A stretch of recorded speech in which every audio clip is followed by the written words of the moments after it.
అలాగే అనాల్సినవన్నీ అనేసి కులాల చాటున దాక్కుంటే లాక్కొచ్చి కొడతాం, బయటికి లాగి కొడతాం. కుదరకపోతే భారతీయ శిక్షా స్మృతి ప్రకారం మీకు చట్టపరంగా శిక్షలు పడతాయి. ఆ బాధ్యత మేము తీసుకున్నాం, జనసేన తీసుకుంటున్న బాధ్యత. నేను పార్టీ పెట్టినప్పటి నుంచి కూడా చాలా బాధ్యతగా ఉండేవాడిని, చాలా బాధ్యతగా మాట్లాడతాను. ఒక మాట తోలను. నాకు బూతులు రాక కాదు, మాట్లాడలేక కాదు, మాట్లాడకూడదు కాబట్టి మాట్లాడు. గుంటూరు బాపట్లో పుట్టినవాడిని, నాకు బూతులు రావంటారు. మీకు నా బూతులు వచ్చి వైసీపీ వాళ్ళకి మాకు రావా? మీకు ఇంకా తెలుగులో తిడతారు, 4 భాషలో తిట్టగలను మిమ్మల్ని. ఒకరోజు టైం ఇస్తే మీరు కోరుకున్న నాకు ఈ భాషను మమ్మల్ని తిట్టు పవన్ కళ్యాణ్ అంటే అలాగే తిడతాను, నేర్చుకుందాడు. మరి తెలంగాణలో ఒక సామెత ఉంటుంది,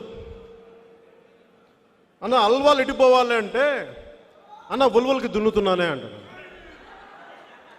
కాదన్నా నేను అడుగుతుంది, అల్వాలకి ఎడిపోవాలి అంటే నేను ఉలవలకి దున్నుతున్నానే అంటాడు.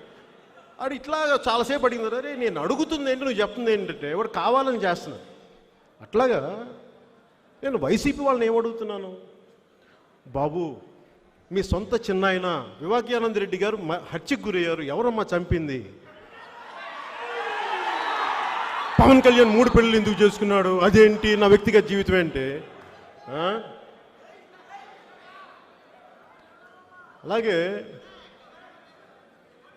బాబు మీకు ఎందుకు కోడికత్తిలో ఎవరమ్మా చేసింది ఆ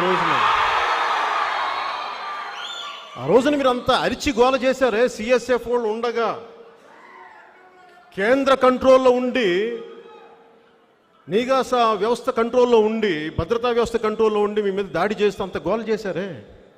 ఆ చంపింది ఎవరమ్మా అని ఆ రోజున అప్పటి గవర్నర్ నరసింహన్ గారు కూడా దీని వెనక చాలా పెద్ద కుట్ర ఉందని అన్నారు కదా. ఆయన కూడా చెప్పాలి దీనికి సమాధానం. అలా కుదరదు. ఇవి చెప్తే ఏంటి మాట్లాడతారు మీరు నా మీద? ఆ రివర్స్ టెండరింగ్ గురించి అడిగితే నా వ్యక్తిగత జీవితం పట్టుకొస్తారేంటి? నా వ్యక్తిగత జీవితం ఏముందిరా నాయన? బ్లాక్ అండ్ వైట్ మీ జీవితం కదా, రంగుల కళలో మీ జీవితం.